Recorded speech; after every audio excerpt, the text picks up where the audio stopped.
Good morning students, I welcome you all to कैटजीज online class. आज हम लोग नया चैप्टर स्टार्ट करने जा रहे हैं जिसका नाम है केमिकल काइनेटिक्स। तो काइनेटिक्स का मतलब आप लोग समझते होंगे। इसका मतलब होता है स्पीड से रिलेटेड बात करना, मतलब ऐसा चैप्टर जिसमें हम लोग स्पीड के बारे में बात करेंगे। और इसके आगे क्या लगा हुआ है? केमिकल। केमिकल मतलब केमिकल रिएक्शन के स्पीड के बारे में बात करेंगे हम लोग। तो चलो इस बात को समझने के लिए एक रिएक्शन लिख लेते हैं और फिर समझते हैं कि उसका स्पीड से क्या हम लोग तात्पर्य निकाल सकते हैं। जैसे एक रिएक्शन आपके पास, ए एक रिएक्टेंट है जो कन्वर्ट हो रहा है बी में। हमें बात करना है कि इस रिएक्शन के स्पीड का मतलब क्या है। तो आपके पास for example if 10 mole of A is consumed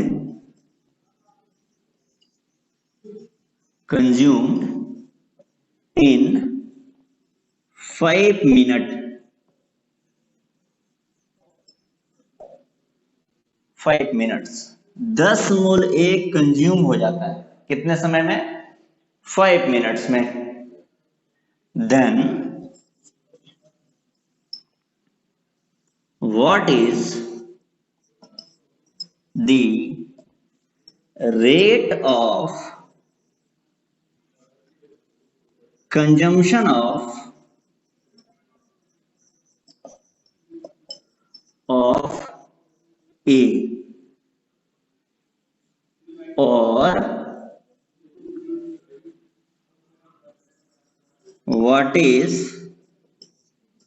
the rate of production of B। ठीक है ना? यहां पर हमें और नहीं लगाना चाहिए, हम पूछ रहे हैं एंड। ये दो बातें आपसे पूछा जा रहा है इस क्वेश्चन के माध्यम से।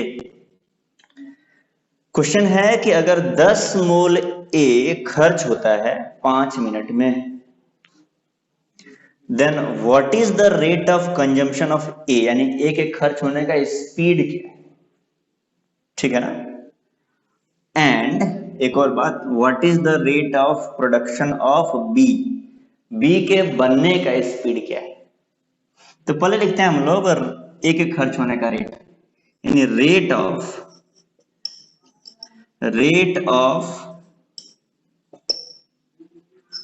कंजम्पशन। कंजम्पशन मतलब खर्च होना। रेट ऑफ कंजम्पशन ऑफ ए किस रेट से खर्च हो रहा है? रेट का मतलब होता है स्पीड। तो देखो स्पीड आपने पढ़ा है ना, जैसे कि अगर कोई व्यक्ति 10 किलोमीटर चलता है 5 घंटे में, कितने घंटे में? 5 आवर्स में। 10 किलोमीटर चला 5 घंटे में, तो उसका स्पीड क्या होगा? बता सकते हैं स्पीड क्या होगा? तो स्पीड होता है डिस्टेंस कवर्ड, कितना चला, कितना दूरी तय किया, बाय कितना टाइम लिया उसने। तो distance covered by time taken, कितना समय लिया उसने, यही होता है स्पीड। तो कितना डिस्टेंस चला वो? तो डिस्टेंस चला 10 किलोमीटर। समय कितना लिया उसने? समय लिया 5 आवर्स। तो स्पीड क्या हो गया देखिए, तो ये डिवाइड करेंगे तो हो गया 2 किलोमीटर पर आवर। हर एक घंटे में 2 किलोमीटर चल लेता है वो। ये स्पीड क्या स्पीड है? हर एक घंटे में पर आवर कितना चलता है वो? 2 किलोमीटर चलता है। तो वैसे ही जैसे लोगों के चलने का या गाड़ी के चलने का स्पीड होता है, वैसे ही रिएक्शन के चलने का स्पीड होता है। अब रिएक्शन गाड़ी में बैठ के नहीं चलता है, रिएक्शन में रिएक्टेंट खर्च होता है, उसके खर्च होने का स्पीड होता है, और प्रोडक्ट बनता है, इसके बनने का स्पीड होता है। तो इसके खर्च होने के स्पीड को बोलते हैं रेट ऑफ कंजम्पशन ऑफ ए। कोई दिक्कत? चलो देखो, अब हम ये मिटा दे रहे हैं, ये एग्जांपल आप लोग जानते होंगे पहले से। हम लोग ए के खर्च होने का रेट निकाल रहे हैं। तो कितना ए खर्च हुआ? तो आप बोल सकते हो amount of A consumed, amount of A consumed by time taken,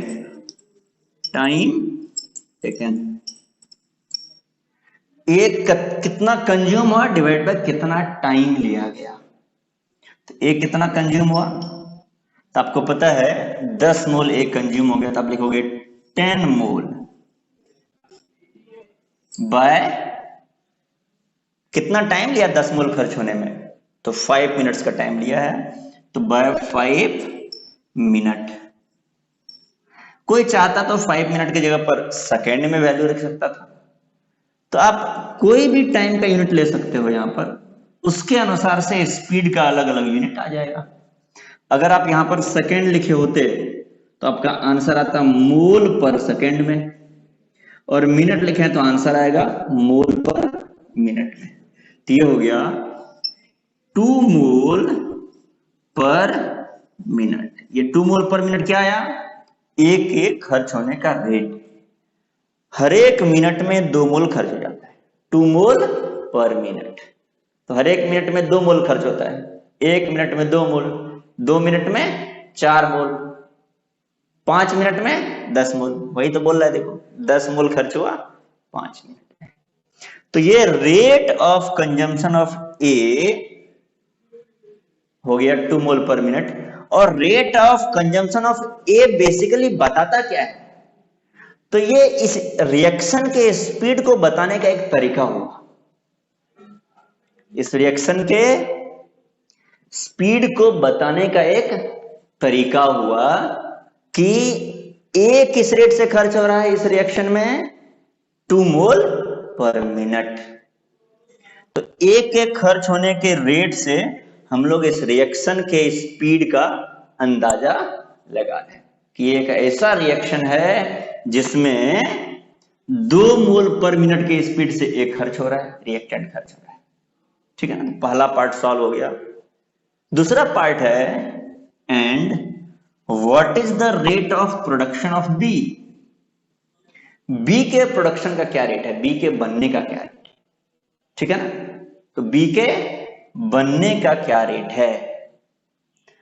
चलो अब इस पर बात की जाए। अब बताइए, आपने मोल कॉन्सेप्ट में एक बात पढ़ा होगा, वो क्या पढ़ा है कि किसी भी रिएक्शन में जो स्टोइकियोमेट्रिक कोफिशिएंट होते हैं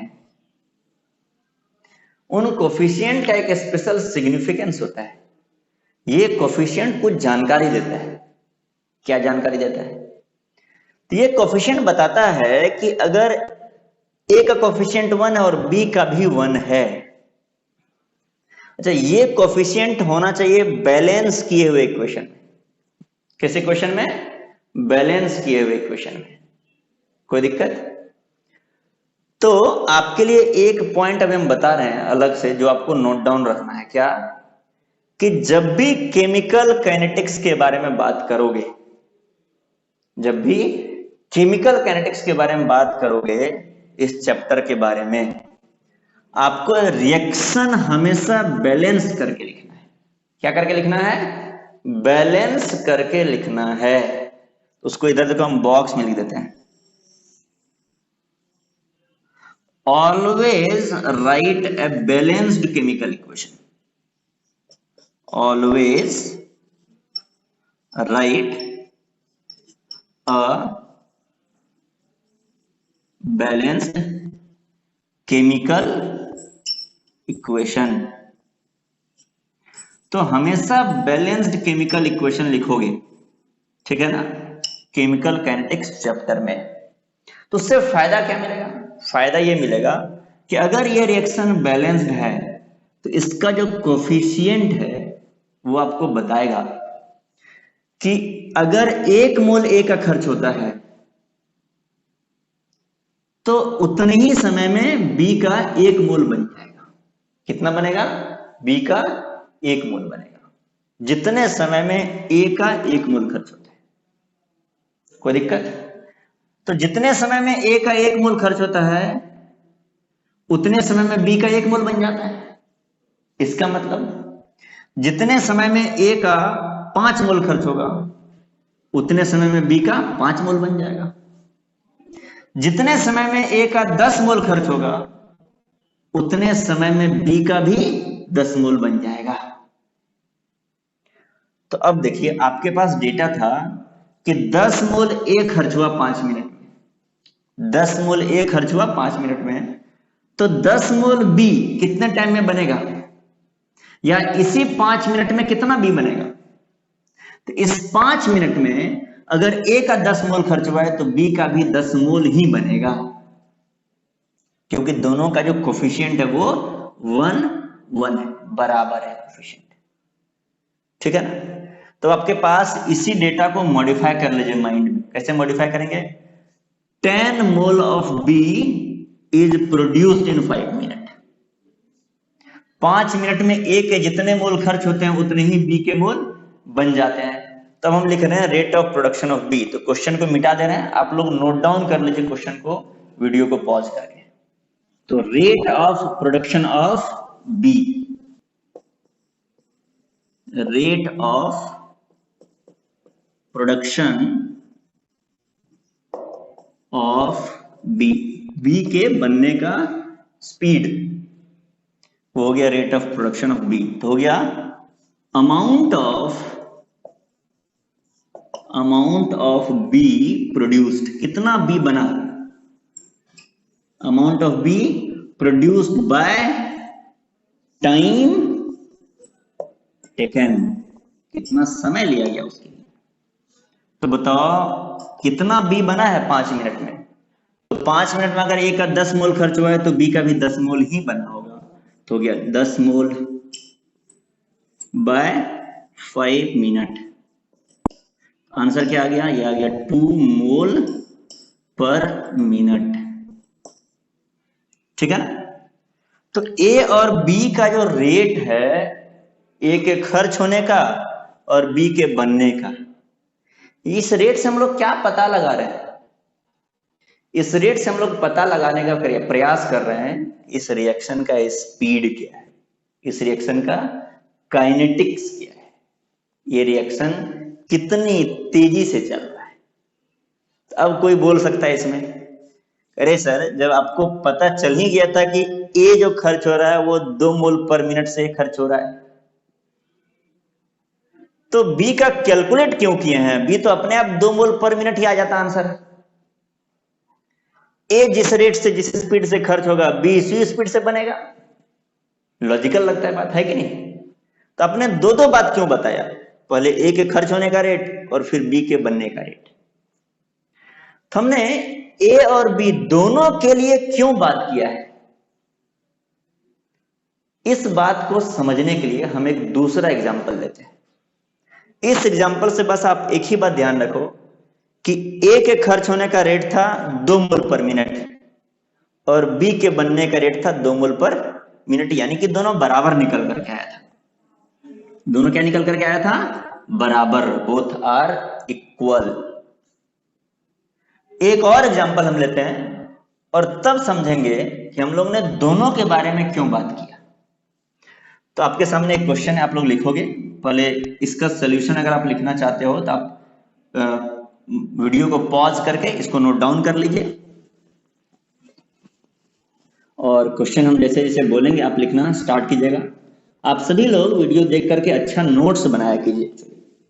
जितना अच्छा नोट्स बनाएंगे आपको रिवाइज करने में उतना ही मदद मिलेगा। एक नया क्वेश्चन है आपके लिए,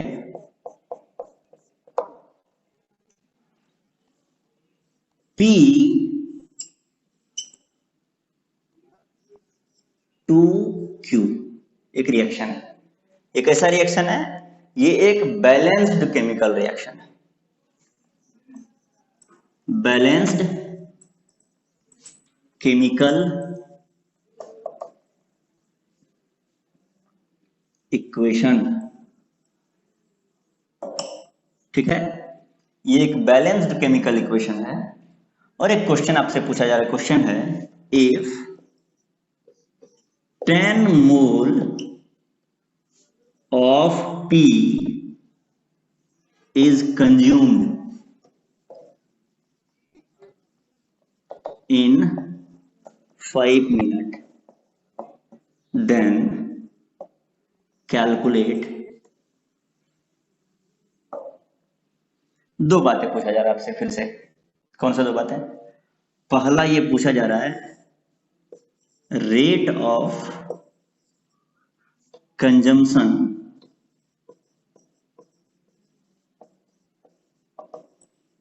ऑफ P, और दूसरा आपसे पूछा जा रहा है rate of production of Q।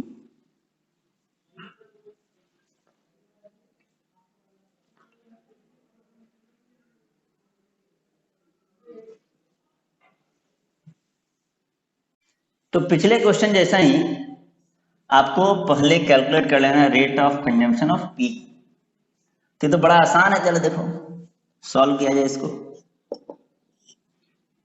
Rate of consumption, consumption को मैंने शॉर्ट में लिख दिया, ठीक है, ऑफ P। P किस रेट से कंज्यूम हो रहा है, किस रेट से P खर्च हो रहा है। तो कितना P खर्च हुआ है देखिए, तो आप बोलोगे 10 मोल P खर्च हुआ है। P खर्च हुआ है 10 मोल, और कितना टाइम लिया है खर्च होने में, 5 मिनट टाइम लिया है बाय 5 मिनट। यही फॉर्मूला भी हमने लिखा था ना, यही तरीका होता है स्पीड निकालने का। तो 10 मोल बाय 5 मिनट, तो क्या आंसर आ गया? आंसर आ गया यहां से 2 मोल पर मिनट। ठीक है, अब इधर सॉल्व करो rate of production of Q। ये आपको सॉल्व करना है इस बार। तो आप पहले वीडियो को पॉज करके क्वेश्चन को सॉल्व कर लो और फिर मेरा सॉल्यूशन देखना। तो देखो Q का प्रोडक्शन, क्वेश्चन में जानकारी दिया हुआ है सिर्फ P के खर्च होने का। 10 मिनट में, सॉरी 5 मिनट में 10 मोल P खर्च होता है। आपको पता करना पड़ेगा इसी 5 मिनट में कितना Q बनता होगा। और वो कैसे पता चलेगा? तो वो इनके कोफिशिएंट्स को देख करके पता चलेगा। देखो इसका कोफिशिएंट है 2, इसका कोफिशिएंट है 1। मोल इक्वेशन में दिमाग दौड़ाओ कि इन कोफिशिएंट का क्या मतलब होता है।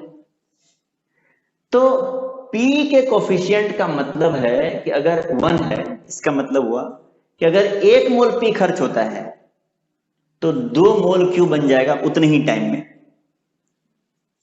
जितने समय में 1 मोल P खर्च होगा उतने ही समय में 2 मोल Q बनेगा। अब बताओ, 1 मोल P 2 मोल Q, 2 मोल P 4 मोल Q, 5 मोल P 10 मोल Q, 10 मोल P 20 मोल Q। तो जितने समय में 10 मोल P खर्च हुआ उतने ही समय में 20 मोल Q बन जाएगा। तो यहां पर हम सॉल्व करें, देखो लिखो रेट ऑफ प्रोडक्शन, प्रोडक्शन को हम प्रॉड लिख दे रहे हैं शॉर्ट में, ठीक है, ऑफ Q के बनने का क्या रेट है। Rate of production of Q क्या रेट है? इस 5 मिनट में 10 मोल P खर्च हुआ था तो उसका दुगुना 20 मोल Q बन जाएगा। तो आप बोलोगे 20 मोल Q बना। कितना बना? 20 मोल। कितना टाइम लिया? वही 5 मिनट टाइम लिया। तो ये आ गया 4 मोल पर मिनट। अच्छा, A के खर्च होने का, कंजम्पशन मतलब खर्च होना, प्रोडक्शन मतलब बनना। A के खर्च होने या B के, सॉरी पी के खर्च होने, ए नहीं पी के खर्च होने या फिर क्यू के बनने का जो रेट है, इससे हम लोग क्या अंदाजा लगा रहे हैं? हम लोग ये अंदाजा लगा रहे हैं कि रिएक्शन कितनी तेजी से हो रहा होगा, रिएक्शन किस स्पीड से हो रहा होगा। अब देखिए, रिएक्शन का स्पीड बताने के लिए केवल पी के बारे में बात किया जाए। जैसे पिछले क्वेश्चन में देखोगे कि ए और बी रिएक्टेंट प्रोडक्ट दोनों सेम स्पीड से खर्च या बन रहा था। ए जिस स्पीड से खर्च हो रहा था, बी उसी स्पीड से बन रहा था। यहां पर क्या ऐसा हुआ है? जिस स्पीड से पी खर्च हुआ है, क्या उसी स्पीड से क्यू बना है? नहीं, क्यू उसके दुगने स्पीड से बना है। पी के खर्च होने का स्पीड है 2 मोल पर मिनट और क्यू के बनने का स्पीड है 4 मोल पर मिनट। क्यों? रीजन बहुत ही सिंपल है, क्योंकि जब तक 1 मोल पी खर्च होता है तब तक 2 मोल क्यू बन जाता है। और ये कैसे पता चला? ये पता चलता है बैलेंस्ड केमिकल इक्वेशन के कोफिशिएंट को देख करके। ठीक है बच्चों? तो यानी कि अगर हमें रिएक्शन के स्पीड के बारे में बात करना है तो हमें रिएक्टेंट का भी बात करना पड़ेगा और प्रोडक्ट का भी बात करना पड़ेगा।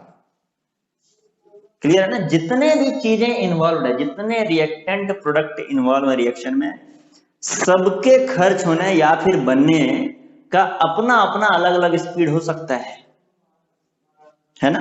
अपना अपना अलग अलग स्पीड हो सकता है। तो फिर आप बोल सकते हैं अरे ये तो बड़ा कंफ्यूजिंग है या बड़ा टीडियस प्रोसेस है, लेंदी काम है ये। किसी रिएक्शन का स्पीड बताना है तो सबका स्पीड बताओ भाई। पी किस रेट से खर्च हो रहा है, क्यू कैसे बन रहा है। किसी रिएक्शन में अगर 5 रिएक्टेंट 5 प्रोडक्ट हो जाए तो आपको 10 चीजों का स्पीड बताना पड़ेगा, है कि नहीं? तो क्या कोई एक ऐसा तरीका है कि हम 10 चीजों का स्पीड न बताएं, सिर्फ एक चीज के बारे में बात करें, सिर्फ एक चीज के बारे में बात करें? तो वो तरीका है उसका। वो तरीका क्या है? वो तरीका है एक टर्म के बारे में बात करो जिस टर्म का नाम है रेट ऑफ रिएक्शन। क्या नाम है उसका? Rate of reaction. देखो, रेट ऑफ रिएक्शन जो वर्ड है, ये वर्ड क्या करता है? ये पूरे रिएक्शन को एक सूत्र में बांध देता है, पूरे रिएक्शन के स्पीड को यूनिफाई कर देता है। कैसे करता है उसके बारे में हम लोग बात करना स्टार्ट करेंगे। तो पहले ये समझो कि जब भी आपको टेक्स्ट बुक में रेट ऑफ रिएक्शन दिखाई देगा ना, तो आपको 2 सिचुएशन मिल सकता है। जैसे कभी कभी आपको सिर्फ रेट ऑफ रिएक्शन लिखा हुआ दिखेगा, ठीक है? और कभी कभी रेट ऑफ रिएक्शन के आगे कुछ लिखा हुआ रहेगा। वो क्या रहेगा? जैसे लिखा रहेगा rate of reaction with respect to P, यानी रिएक्टेंट के रिस्पेक्ट में रेट। ध्यान देना। या फिर लिखा हो सकता है कि rate of reaction with respect to Q. तो देखो, P के रिस्पेक्ट में रिएक्शन का रेट, या फिर Q के रिस्पेक्ट में रिएक्शन का रेट, या फिर अगर सिर्फ लिखा रहे रेट ऑफ रिएक्शन,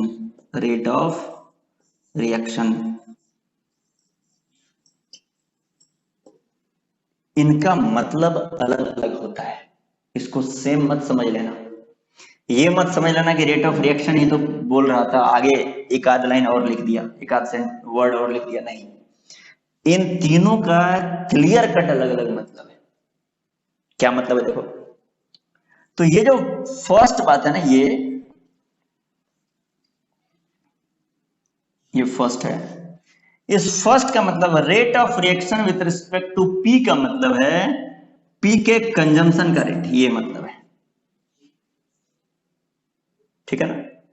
और rate of reaction with respect to Q, इसका मतलब है क्यू के प्रोडक्शन का रेट, ठीक है ना। Rate of reaction with respect to P बोलो या फिर बोलो rate of consumption of P, ये दोनों आइडेंटिकल बात है, एकदम बराबर एक ही चीज है। Rate of reaction with respect to Q बोलो या फिर बोलो rate of production of Q, ये दोनों आइडेंटिकल बात है।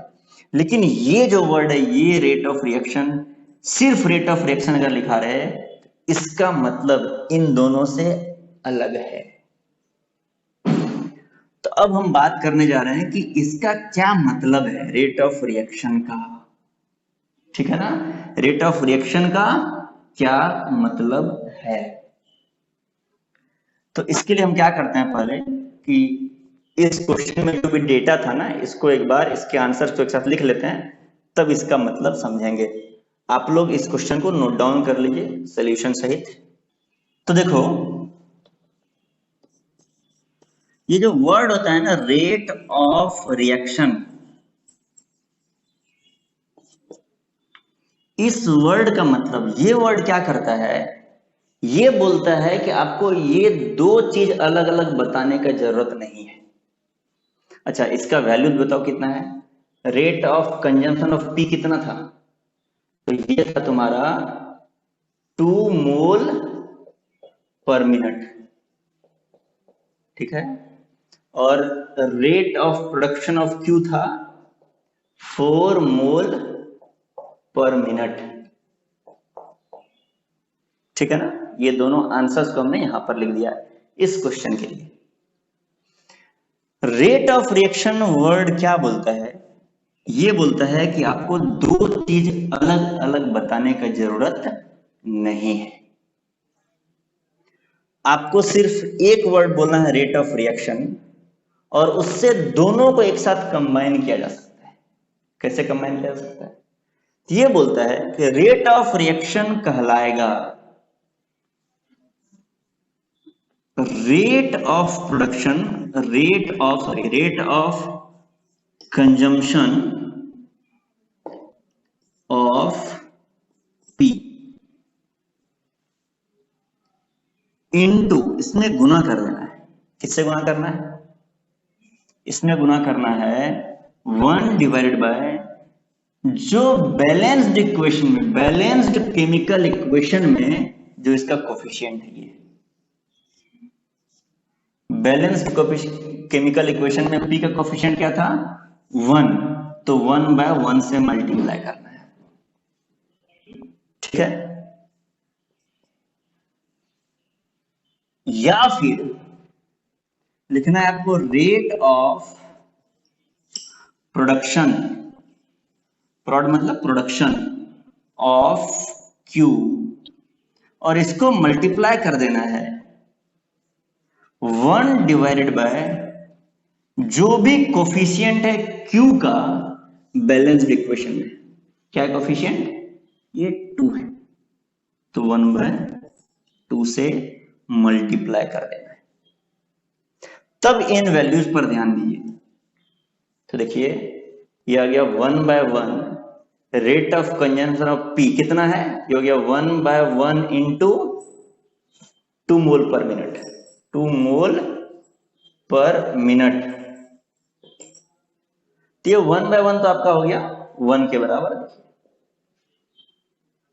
तो ये आंसर फाइनल हो गया 2 मोल पर मिनट। यहां से आंसर देखिए, ये हो गया 1/2 into rate of production of Q, Q के प्रोडक्शन का रेट क्या है, वो है 4 मोल पर मिनट। तो यहां से फाइनल आंसर क्या आएगा बताइए, क्या ये दोनों फाइनल आंसर आइडेंटिकल हैं, ये है आइडेंटिकल या फिर इक्वल। तो रेट ऑफ रिएक्शन वर्ड का मतलब होता है rate of consumption of P into 1/p का कोफिशिएंट।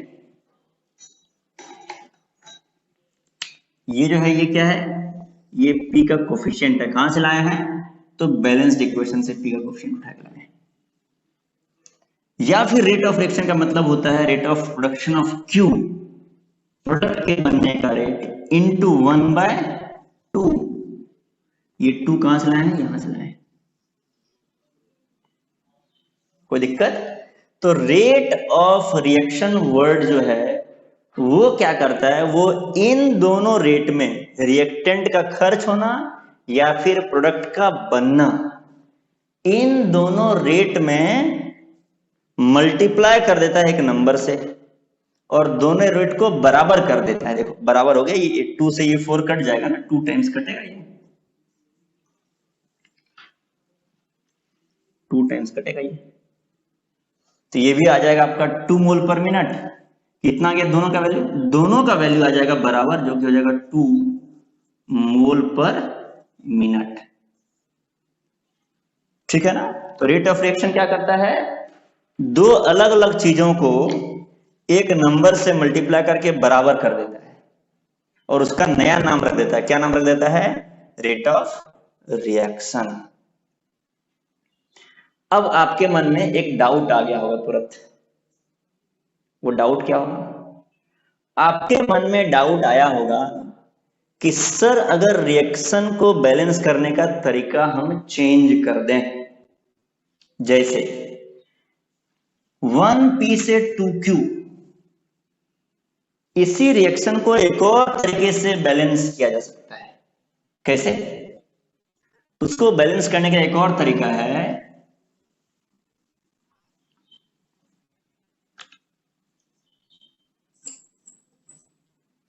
आप बैलेंस करिए 2p से 4q। देखिए दोनों तरीके से रिएक्शन को बैलेंस किया जा सकता है। कुछ बच्चे बोलेंगे सर एक और तरीका है मेरे पास, वो कौन सा तरीका है, तो वो बोलेंगे सर 3p से 6q। एक बच्चा बोलेगा मेरे पास एक और तरीका है, वो है 5p से 10q। यानी कि रिएक्शन को बैलेंस करने के तो अनगिनत तरीके हो सकते हैं, तो कोफिशिएंट भी तो अनगिनत हो जाएंगे। तो जब आप रेट ऑफ रिएक्शन लिखोगे, जैसे हमने रेट ऑफ रिएक्शन लिखा कि यहां पर आपने ये वाले कोफिशिएंट लिए हैं, ये जो कोफिशिएंट है यहां वाला कोफिशिएंट लिया आपने, ये जो कोफिशिएंट है यहां वाला लिया। तो अब हम लोग ये जो दूसरा सेट ऑफ कोफिशिएंट्स है इनको यूज करके रेट ऑफ रिएक्शन कैलकुलेट करते हैं। चलो यूज किया जाए।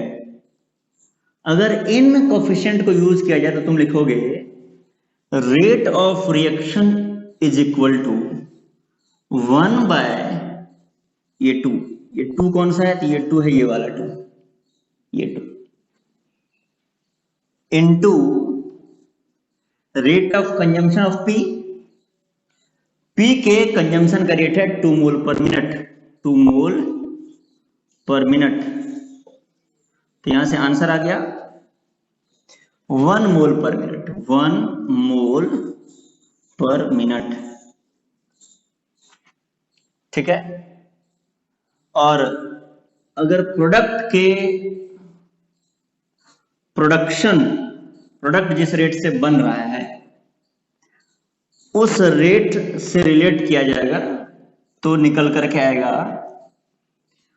1 बाय, और ये कोफिशिएंट यूज करोगे 1/4 into rate of production of Q जो कि है 4 मोल पर मिनट, तो 4 मोल पर मिनट, और यहां से आ गया 1 मोल पर मिनट। ठीक है। तो अब हम लोग देखते हैं यहां पर कि अगर आपने इक्वेशन को बैलेंस करने का तरीका चेंज कर दिया, मतलब आपने बैलेंस्ड इक्वेशन को मल्टीप्लाई कर दिया, बस देखो इस इक्वेशन को 2 से मल्टीप्लाई कर दिए तो क्या हुआ, जो रेट ऑफ रिएक्शन वर्ड था इसका जो वैल्यू निकल करके आ रहा है वो अलग आ जा रहा है। पहले रेट ऑफ रिएक्शन का वैल्यू आता था 2 मोल पर मिनट, देखो ये 2 मोल पर मिनट, जब हम लोग ये कोफिशिएंट यूज कर रहे थे। और अभी current rate of reaction in coefficient के साथ आ रहा है 1 मोल पर मिनट। देखो इसका मतलब क्या हुआ, इसका मतलब हुआ कि रेट ऑफ रिएक्शन जो वर्ड है, ये जो वैल्यू है इसका वैल्यू चेंज होता जाएगा डिपेंडिंग अपॉन कोफिशिएंट इन बैलेंस्ड इक्वेशन। बैलेंस्ड इक्वेशन के कोफिशिएंट को चेंज करोगे तो रेट ऑफ रिएक्शन अलग अलग निकल करके आएगा। इसका मतलब क्या हुआ, इसका मतलब हुआ कि जो रेट ऑफ रिएक्शन है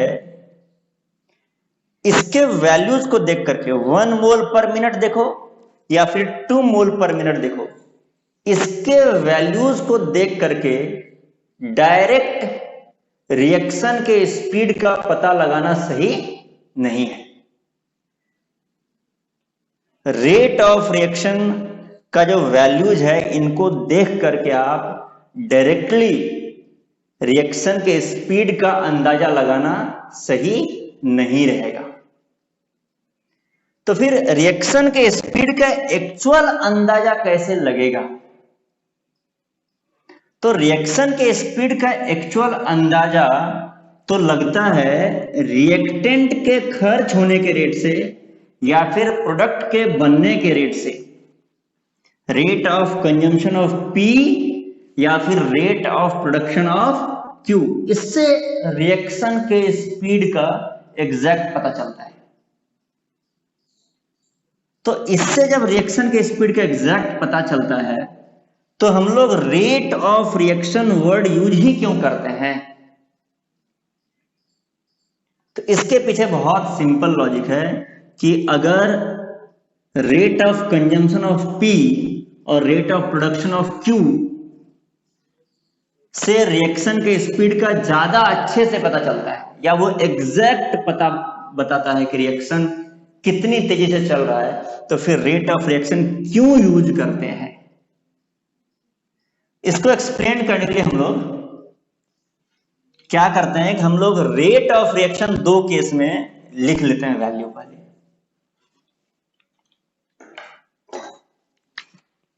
तो देखो पहले केस में अब ये सब वैल्यू मिटा दे रहे हैं और पहला वाला जो कोफिशिएंट था ये, इन कोफिशिएंट के आधार पर रेट ऑफ रिएक्शन निकल के आया था 2 मोल पर मिनट। यहां से रेट ऑफ रिएक्शन आया था 2 मोल पर मिनट और दूसरे कोफिशिएंट के आधार पर रेट ऑफ रिएक्शन आया था, यहां से रेट ऑफ रिएक्शन आया था रेट ऑफ रिएक्शन 1 मोल पर मिनट आया था। ठीक है ना। तो अगर सिर्फ रेट ऑफ रिएक्शन दिया रहे तो हमें एग्जैक्ट स्पीड का पता नहीं चलता है, लेकिन फिर भी इसका यूज करते हैं। क्यों? क्योंकि रेट ऑफ रिएक्शन वर्ड से हम पता लगा सकते हैं कि रिएक्टेंट किस रेट से खर्च हो रहा है या फिर प्रोडक्ट किस रेट से बन रहा है। कैसे पता लगा सकते हैं? तो चलो इस रिएक्शन के आधार पर हम लोग सॉल्व कर रहे हैं। हम पता करना चाहते हैं कि इस रिएक्शन के आधार पर, इतने इंफॉर्मेशन के आधार पर हम पता लगाना चाहते हैं कि P किस रेट से खर्च हो रहा है। तो आप क्या बोलोगे? आप बोलोगे इस रिएक्शन के लिए, ये दिए हुए कोफिशिएंट के लिए आप बोलोगे rate of reaction, rate of reaction is equal to, rate of reaction is equal to क्या बोलोगे, 1 बाय ये 1 वाला coefficient, 1/1 into rate of production of P, sorry rate of consumption of P के खर्च होने का रेट। और यहां से आपको पता है कि rate of consumption of P आप निकाल सकते हो, this is equal to rate of consumption of P is equal to, this is equal to ये 1/1 इधर चला जाएगा और हो जाएगा this is equal to rate of reaction, और जो कि है आपका 2 मोल पर minute.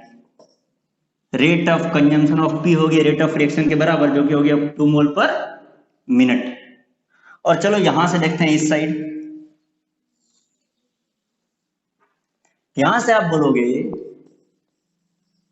Rate of reaction is equal to, इस रिएक्शन के लिए ये वाले कोफिशिएंट के साथ पी के लिए बात किया जाए तो लिखोगे 1/2 into rate of consumption of P. और फिर यहां से अगर आपको rate of consumption of P पता करना है तो आप क्या करोगे, rate of consumption of P is equal to, क्या होगा, इज इक्वल टू, इस 2 को इधर ले जाकर मल्टीप्लाई करो, हो जाएगा 2 इंटू रेट ऑफ रिएक्शन, और इस कोफिशिएंट के आधार पर रेट ऑफ रिएक्शन है 1 मोल पर मिनट, तो 2 इंटू रेट ऑफ रिएक्शन, और यहां पर ये इस कोफिशिएंट के आधार पर रेट ऑफ रिएक्शन है 1 मोल पर मिनट, तो लिख दिया 1 मोल पर मिनट। और आंसर क्या आ गया बताओ, यहां से भी 2 मोल पर मिनट। तो देखो बच्चों हम लोग क्या सीखे, हम लोग ये सीखे कोफिशिएंट को अगर तुम चेंज कर दोगे बैलेंस्ड इक्वेशन में तो जो वर्ड होता है रेट ऑफ रिएक्शन, इसका मतलब चेंज हो जाता है, इसका वैल्यू चेंज हो जाता है। इन कोफिशिएंट्स के आधार पर रेट ऑफ रिएक्शन निकल के आया था 2 मोल पर मिनट, और इन कोफिशिएंट के आधार पर रेट ऑफ रिएक्शन निकल करके आया था 1 मोल पर minute. Although rate of reaction का मतलब चेंज होता रहता है, लेकिन फिर भी रेट ऑफ रिएक्शन के बारे में बात हम लोग करते हैं, क्योंकि रेट ऑफ रिएक्शन से अगर रिएक्शन लिख करके दिया हुआ रहे, जो कि हमेशा दिया हुआ रहेगा ही, रेट ऑफ रिएक्शन के वैल्यू से तुम रिएक्टेंट के खर्च होने का रेट निकाल सकते हो। यहां पर भी रेट ऑफ रिएक्शन के वैल्यू से तुम रिएक्टेंट के खर्च होने का वैल्यू निकाल सकते हो। और जो रिएक्टेंट के खर्च होने का वैल्यू है, देखो दोनों में आइडेंटिकल आ रहा है, दोनों में सेम आ रहा है, देखो 2 मोल पर मिनट, इधर भी 2 मोल पर मिनट। तो भले ही रेट ऑफ रिएक्शन वर्ड का मतलब बार बार चेंज होता रहे, क्योंकि ये डिपेंड करता है स्टोइकियोमेट्रिक कोफिशिएंट पर, लेकिन इस वर्ड का यूज करके हम रिएक्टेंट के खर्च होने का या फिर प्रोडक्ट के बनने का, जैसे यहां पर हमने रिएक्टेंट के खर्च होने का रेट निकाला है, आप निकाल सकते हैं इसी को यूज करके प्रोडक्ट के बनने का रेट। तो रेट ऑफ रिएक्शन को यूज करके रिएक्टेंट के खर्च होने या फिर प्रोडक्ट के बनने का रेट हमेशा कैलकुलेट किया जा सकता है, और वो वैल्यू हमेशा आइडेंटिकल आएगा, चाहे रेट ऑफ रिएक्शन कुछ भी रहे। रिएक्टेंट के बनने खर्च होने या फिर प्रोडक्ट के बनने का रेट हमेशा ही आइडेंटिकल निकल कर आएगा। और ये जो रेट होता है रिएक्टेंट के खर्च होने और प्रोडक्ट के बनने का रेट, ये आपको एग्जैक्ट या सही स्पीड के बारे में बताता है। रेट ऑफ रिएक्शन स्पीड के बारे में डायरेक्ट जानकारी नहीं देता है। ठीक है। हाँ, ये जरूर एक फायदा होता है कि आपको रेट ऑफ रिएक्शन, अगर आपने वर्ड यूज कर लिया तो रेट ऑफ रिएक्शन एक वर्ड यूज करने से आपका टाइम बच गया और आपको एक रिएक्शन के लिए दो अलग अलग बात किसी को नहीं बोलना पड़ा। कौन सा दो अलग अलग बात? कि रिएक्टेंट किस रेट से खर्च हो रहा है और प्रोडक्ट किस रेट से बन रहा है। बस एक स्टेटमेंट आपने बोला और उसका काम चल गया। जब भी उसकी इच्छा हो वो इस स्टेटमेंट को यूज करके रिएक्टेंट के खर्च होने का और प्रोडक्ट के बनने का एग्जैक्ट सही रेट कैलकुलेट कर सकता है। तो चलो बच्चों, अभी तक हमने जो भी पढ़ा है उसको एक बार समराइज कर लेते हैं। तो समरी ये है कि अगर आपके पास एक रिएक्शन दिया हुआ जैसे 3A + 4B से बन रहा है 6C + 7D, इस रिएक्शन को हम लोग और जनरल फॉर्म में कन्वर्ट कर देते हैं। ये जो कोफिशिएंट है 3, 4, यहां पर 2, 3 हो सकता है, यहां पर 8, 5 हो सकता है, यहां पर 7, 6 हो सकता है, कुछ भी हो सकता है। हम क्या करते हैं, 3 को बोल देते हैं एक वैल्यू m, 4 को बोल देते हैं n, 6 को बोल देते हैं x और 7 को बोल देते हैं y। ये कोफिशिएंट्स हो गए। ये जो कोफिशिएंट्स हैं ये कैसे इक्वेशन के हैं? ये बैलेंस्ड इक्वेशन के। कैसे हैं ये? बैलेंस्ड इक्वेशन है। ठीक है। एक बैलेंस्ड इक्वेशन अगर आपको इस तरीके से दिया हुआ है तो आप लिख सकते हैं rate of reaction is equal to, क्या लिखोगे? Rate of reaction is equal to, rate of reaction is equal to 1/m into rate of consumption, CONS का मतलब कंजम्पशन, खर्च होना, rate of consumption of A। ठीक है। इज ऑल्सो इक्वल टू, इसको बराबर कर सकते हैं किसके? 1/n into rate of consumption of B के खर्च होने का रेट 1/n से मल्टीप्लाई कर दो, is also equal to 1/x rate of production, PROD मतलब प्रोडक्शन, बनना, rate of production of C and is also equal to 1/y into rate of production of D। अब एक छोटा सा बात आपको और बोल दें हम, वो ये rate of consumption of A के खर्च होने के रेट का एक और नाम है। वो क्या नाम है? वो है 1/m इंटू 1/m, यहां से लिख लिए, rate of reaction with respect to, WRT का मतलब विथ रिस्पेक्ट टू A के खर्च होने के रेट को बोलते हैं A के रिस्पेक्ट में रिएक्शन का रेट। ध्यान देने योग्य बात यह है, rate of reaction with respect to A and rate of reaction, सिर्फ रेट ऑफ रिएक्शन, ये अलग अलग बातें हैं। ठीक है। अब आगे और भी लिख सकते हैं हम लोग, इसको लिख सकते हो 1/n into rate of consumption of B को आप लिख सकते हैं, बताइए आप लोग, rate of reaction with respect to B, B के रिस्पेक्ट में रिएक्शन का रेट। ठीक है, और क्या लिख सकते हो, और लिख सकते हो 1/x into rate of reaction, rate of reaction with respect to C, C के रिस्पेक्ट में रिएक्शन का रेट। और डी के रिस्पेक्ट में लिखना चाहो तो लिख सकते हो 1/y into rate of reaction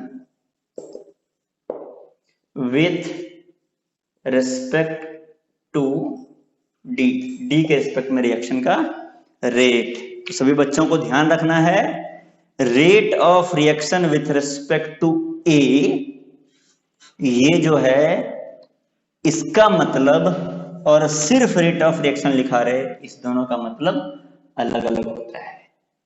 ठीक है ना, रेट ऑफ रिएक्शन निकालने के लिए जो भी कंपोनेंट के खर्च होने का रेट या फिर बनने का रेट दिया हुआ है उसमें मल्टीप्लाई कर देते हैं 1 डिवाइडेड बाय उस कंपोनेंट का कोफिशिएंट इन बैलेंस्ड केमिकल इक्वेशन। और एक नोट करने वाली बात है, जो आप नोट करके लिखोगे, ऐसे कहीं पर बॉक्स बना लो, चाहो तो बॉक्स में लिख सकते हो, क्या, रेट ऑफ रिएक्शन। अगर आपको रेट ऑफ रिएक्शन वर्ड कहीं पर दिखाई दे तो रेट ऑफ रिएक्शन निकालने के लिए बैलेंस्ड इक्वेशन का कोफिशिएंट होना चाहिए। और आप सभी को पता है कि इक्वेशन को बैलेंस तो कई तरीके से किया जा सकता है। तो जब भी किसी क्वेश्चन में word rate of reaction use हुआ है तो उस क्वेश्चन में किसी एक तरीके से बैलेंस करके रिएक्शन दिया हुआ होना चाहिए। ठीक है ना, अगर नहीं दिया हुआ है तो रेट ऑफ रिएक्शन वर्ड का कोई मतलब आप नहीं निकाल पाएंगे। Rate of reaction has no meaning if balanced equation is not given। अगर बैलेंस्ड इक्वेशन नहीं दिया हुआ, बैलेंस करके नहीं दिया हुआ इक्वेशन, तो रेट ऑफ रिएक्शन वर्ड का मतलब नहीं है। ठीक है बच्चों, एक और छोटा सा बात मैं आपको बता दूं, ये आप लोग नोट डाउन कर लीजिए और फिर बताते हैं। देखो बच्चों, एक बार जेईई मेंस में क्वेश्चन आया हुआ है। क्वेश्चन क्या आया हुआ है उसके डिटेल में तो बाद में हम लोग डिस्कस करेंगे, लेकिन हम लोग बात कर रहे हैं कि रेट ऑफ रिएक्शन वर्ड का क्या यूज था उस क्वेश्चन में। तो क्वेश्चन के लैंग्वेज में लिखा हुआ था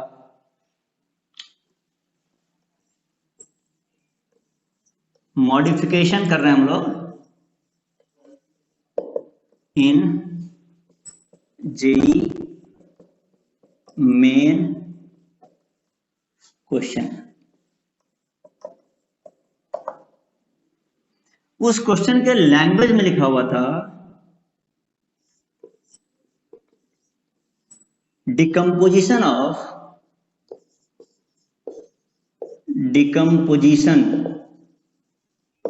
ऑफ H2O2। H2O2 का डिकम्पोजिशन के बारे में दिया हुआ था। ठीक है ना, H2O2 के डिकम्पोजिशन के बारे में बात किया हुआ था और साथ में वर्ड का यूज किया गया था रेट ऑफ रिएक्शन। तो अब देखो H2O2 को डिकम्पोज करोगे तो कैसे डिकम्पोज होता है, आपने पढ़ा है मोल कॉन्सेप्ट में, हाइड्रोजन पेरोक्साइड का सेल्फ डिकम्पोजिशन याद आ रहा होगा आपको।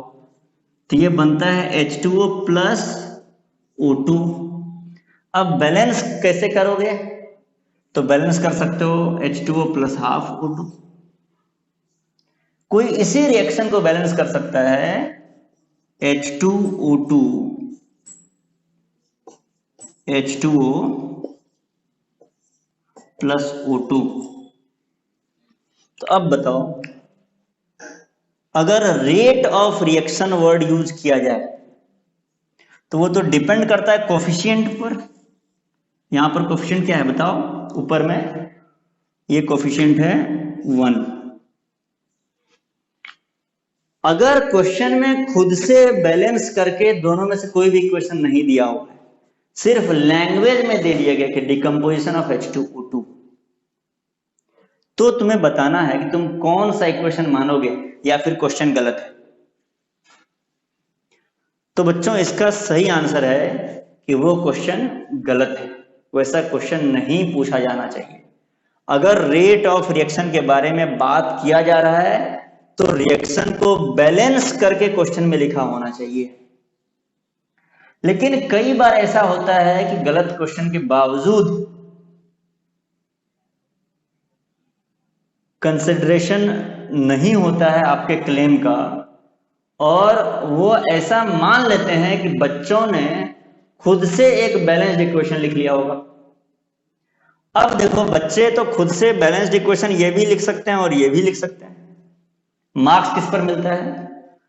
तो एक कन्वेंशन बस मान लिया गया है कि अगर कभी न दिया हुआ रहे तो आपको रिएक्शन को बैलेंस इस तरीके से करना है कि सभी कोफिशिएंट लीस्ट इंटीजर्स हो।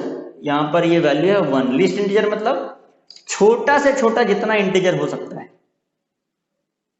यानी कि इस तरीके से आपको अपने मन से बैलेंस करके क्वेश्चन सॉल्व करना स्टार्ट कर देना है। इस तरीके से बैलेंस नहीं करना है क्योंकि इसमें एक वैल्यू आया कोफिशिएंट जो इंटीजर में है, क्या है? फ्रैक्शन है। कोई बोलेगा सर ऐसे कर लें क्या, 4H2O H2O2 यहां से आ गया 4H2O प्लस 2O2, क्या ऐसे बैलेंस किया जाए? तो ये भी गलत है। क्यों? क्योंकि इसमें जो इंटीजर्स यूज हुए हैं 4 4 2, इनसे छोटा इंटीजर यूज किया जा सकता है। कौन सा? 2 2 1। तो ये लिस्ट छोटे इंटीजर नहीं है, सबसे छोटा इंटीजर जो यूज कर सकते हो वही आपको यूज करना है। कोई दिक्कत? तो इस तरीके से आप लोग रिएक्शन को बैलेंस कर लोगे और तब आपका आंसर सही सही आएगा। तो क्वेश्चन क्या था एग्जैक्टली वो हम लोग बाद में डिस्कस करेंगे, क्योंकि उस क्वेश्चन को डिस्कस करने के लिए और भी जानकारी की जरूरत है। अभी हम लोग बस एक पहलू पर बात कर रहे थे, रेट ऑफ रिएक्शन वर्ड का मतलब। ठीक है? तो बच्चों एक क्वेश्चन है आपके सामने, रेट ऑफ रिएक्शन ऑफ, ये रिएक्शन दिया हुआ है 2NH3 gives N2 plus 3H2।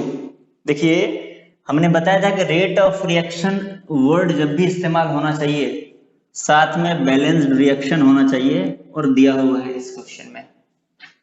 तो रेट ऑफ रिएक्शन है 2 मोल पर मिनट।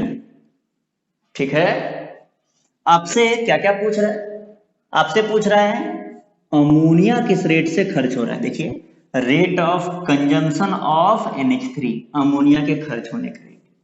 और क्या पूछ रहा है? हाइड्रोजन किस रेट से बन रहा है, rate of production of H2, rate of production of H2, H2 के बनने का रेट। और एक और क्वेश्चन है, वो कौन सा क्वेश्चन?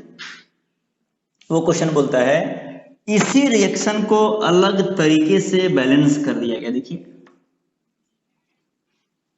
ठीक है, और हमने बोला है अलग अलग तरीके से बैलेंस करेंगे तो रेट ऑफ रिएक्शन वर्ड का मतलब बदल जाएगा।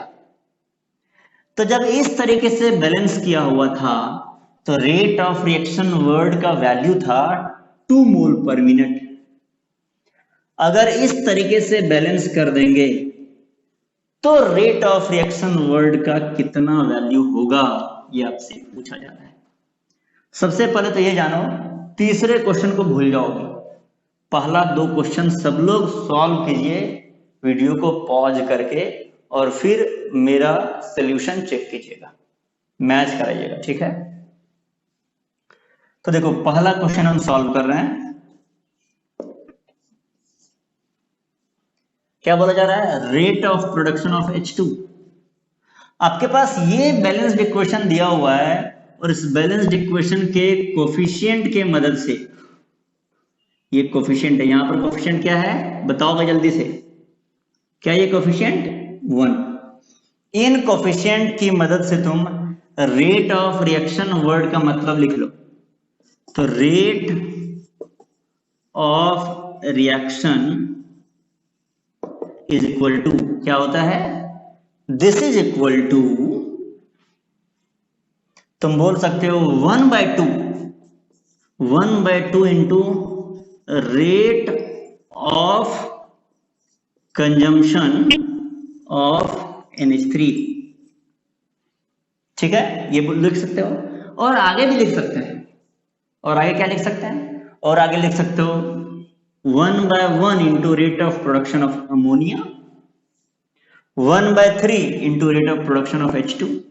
पर हम सब एक साथ नहीं लिख रहे हैं, हम वही लिख रहे हैं जिसके बारे में क्वेश्चन पूछा हुआ है। अच्छा ये सॉरी दूसरा क्वेश्चन हो गया, ये दूसरा पार्ट सॉल्व होने लगा, rate of production of H2, sorry rate of consumption of ammonia. दूसरा पार्ट हम पहले सॉल्व करें फिर पहला सॉल्व करेंगे। तो rate of reaction is equal to 1/2 into rate of consumption of ammonia, क्योंकि इस क्वेश्चन में अमोनिया के बारे में पूछा हुआ था, इसीलिए हमने ज्यादा चीजें नहीं लिखा इन्फॉर्मेशन, चाहते तो लिख भी सकते थे। अब देखो rate of consumption of ammonia, इसके बदले में एक और शब्द लिख सकते हो, क्या? Rate of reaction with respect to ammonia, ammonia के रिस्पेक्ट में रेट ऑफ रिएक्शन। ठीक है, चलो देखते हैं आपको क्या दिया हुआ और क्या निकालना है। दिया हुआ है रेट ऑफ रिएक्शन, तो रेट ऑफ रिएक्शन कितना है? इस रिएक्शन का रेट है 2 मोल पर मिनट, तो लिख लीजिए रेट ऑफ रिएक्शन के ऊपर 2 मोल पर minute is equal to 1/2 into rate of consumption of NH3, और यहां से rate of consumption of NH3 आ गया, क्या आ गया बताइए? Rate of consumption of NH3, और वो आ गया 2 इंटू 2 मोल पर मिनट, 2 इंटू 2 मोल पर मिनट। ठीक है, तो यहां से क्या हो गया वैल्यू, ये इज इक्वल टू 4 मोल पर मिनट। कोई दिक्कत? तो दूसरा पार्ट सॉल्व हो गया है। आप लोग पहला पार्ट जल्दी से सॉल्व करेंगे और फिर आंसर मैच कराएंगे। इसको नोट डाउन कर लो सब लोग, दूसरे पार्ट को। अब हम पहले पार्ट पे चल रहे हैं। देखो पहले पार्ट में बात किया गया है हाइड्रोजन के बारे में, तो हम लोग फिर से रेट ऑफ रिएक्शन का मतलब लिख लेंगे कि हाइड्रोजन के रिस्पेक्ट में क्या मतलब निकल करके आएगा। तो आप सब ने पढ़ा है rate of reaction is equal to, hydrogen का कोफिशिएंट है 3, 1/3 into rate of production of hydrogen. ठीक है, और यहां से आपको रेट ऑफ रिएक्शन, फिर से देखो इसका रेट ऑफ रिएक्शन दिया हुआ है, या फिर पहले इसको लिख लेते हैं rate of production, rate of production of hydrogen, या जिसकी जगह पर हम H2 भी लिख सकते हो तुम लोग, H2 इज इक्वल टू, ये हो जाएगा 3 इंटू रेट ऑफ रिएक्शन। इस रिएक्शन का रेट दिया हुआ है 2 मोल पर मिनट, 2 मोल पर मिनट, और यहां से आंसर आ गया आपका 6 मोल पर मिनट। तो बच्चों देखो 2 क्वेश्चन का आंसर आ चुका है, तीसरा क्वेश्चन हमें सॉल्व करना है। तो हम लोग क्या करते हैं, इन दोनों क्वेश्चन के आंसर को पहले एक बार लिख लेते हैं इधर ऊपर में, ये आप लोग नोट डाउन कर लीजिए, हम इसको मिटाने जा रहे हैं। तो देखो हमारे पास जो 2 क्वेश्चन हमने सॉल्व किए थे, उन 2 का आंसर आ गया है, और वो आंसर है हाइड्रोजन का प्रोडक्शन रेट निकल करके आया था 6 मोल पर मिनट। देखो यही आंसर आया था, ये आंसर था। ठीक है ना, इसको बॉक्स में बंद कर देते हैं ताकि आप सबको ध्यान रहे, पहले पार्ट का ये आंसर था। और दूसरे पार्ट का क्या आंसर था? Rate of consumption of ammonia, इसका आंसर था 4 मोल पर मिनट। ये 2 पार्ट का आंसर आ चुका है। अब हमें तीसरे पार्ट का आंसर ढूंढना है, वहां तक पहुंचना है। तीसरा पार्ट है रेट ऑफ रिएक्शन। एक नया रिएक्शन दिया हुआ है, सोचिए कैसे कैलकुलेट करेंगे इसको। रेट ऑफ रिएक्शन वर्ड का तो मतलब बदल जाता है, लेकिन हमने एक बात पढ़ा था कि रिएक्शन किसी भी तरीके से बैलेंस करो, रिएक्शन किसी भी तरीके से बैलेंस कीजिए, ऐसे बैलेंस करो या ऐसे बैलेंस करो, रेट ऑफ रिएक्शन वर्ड का मतलब तो बदलता है, लेकिन किसी कंपोनेंट के रिएक्टेंट के खर्च होने का रेट या फिर प्रोडक्ट के बनने का रेट चेंज नहीं होता। रिएक्टेंट के खर्च होने या फिर प्रोडक्ट के बनने का रेट बराबर आता है, चाहे तुम किसी भी तरीके से रिएक्शन को बैलेंस करो। और अभी इससे जस्ट पहले हम लोग वही कंक्लूजन निकाले थे। तो आपको करना क्या पड़ेगा कि आपको अगर ये नए रिएक्शन का रेट पता करना है तो आपको इन चीजों का मदद लेना पड़ेगा, प्रोडक्ट के बनने का रेट या फिर रिएक्टेंट के खर्च होने का रेट, किसी भी एक चीज का मदद ले लीजिए और फिर आपको इस रिएक्शन का रेट निकल करके आ जाएगा। ठीक है ना? तो चलिए तीसरे क्वेश्चन का आंसर हम लोग अभी फाइंड आउट करने जा रहे हैं। तीसरे क्वेश्चन का आंसर है, आप लिख सकते हो rate of reaction, rate of reaction. तीसरे क्वेश्चन के लिए रेट ऑफ रिएक्शन लिखोगे, देखो यहां पर अमोनिया का कोफिशिएंट है 1, है कि नहीं? तो आप लिख सकते हो 1/1 into rate of consumption of NH3। और NH3 का रेट ऑफ कंजम्पशन क्या है? तो वो आपने पहले रिएक्शन के मदद से निकाल लिया है। और किसी रिएक्टेंट के खर्च होने या फिर किसी रिएक्टेंट के बनने का रेट हमेशा बराबर आता है, वो चेंज नहीं होता है। अलग अलग तरीके से बैलेंस करोगे तो रिएक्टेंट के खर्च होने या फिर प्रोडक्ट के बनने का रेट चेंज नहीं होता है। रेट ऑफ रिएक्शन हो गया 1/1 into rate of consumption of ammonia है 4 मोल पर मिनट, और यहां से आंसर आ गया आपका 4 मोल पर मिनट। तो देखोगे बच्चों, जैसे ही हमने कोफिशिएंट चेंज किया, ये कोफिशिएंट चेंज हुआ और फिर रेट ऑफ रिएक्शन वर्ड का मतलब अलग आ गया, लेकिन किसी रिएक्टेंट के खर्च होने का रेट या फिर प्रोडक्ट के बनने का रेट कोफिशिएंट पर डिपेंड नहीं करता है। अच्छा, एक बात लॉजिकल भी है कि जैसे मान लो अगर एक कंटेनर में तुमने अमोनिया ले लिया और अमोनिया ने रिएक्शन करने लगा, ठीक है, और अमोनिया के खर्च होने का कुछ रेट है, ठीक है। जैसे हमने निकाला कि अमोनिया के खर्च होने का रेट है 4 मोल पर मिनट, 1 मिनट में 4 मोल अमोनिया खर्च हो जाता है। तो सिंपल सी बात है कि रिएक्शन को तुम ऐसे बैलेंस करो, इस डब्बे के बगल में रिएक्शन लिख लो, इस तरीके से बैलेंस कर लो और तुम्हें पता चला कि 4 मोल पर मिनट के रेट से अमोनिया खर्च हो रहा है। कोई बच्चा बगल में आता है और फिर इसी रिएक्शन का कोफिशिएंट चेंज कर देता है, तो क्या लगता है आपको कि बाहर में रखे हुए कागज पर रिएक्शन के कोफिशिएंट चेंज करने से अंदर में अमोनिया के खर्च होने का रेट चेंज हो जाएगा क्या? नहीं होगा, क्योंकि अमोनिया के खर्च होने का रेट इस बात पर डिपेंड नहीं करता है कि कोफिशिएंट क्या था बैलेंस करते समय, वो हमेशा यही वैल्यू रहेगा।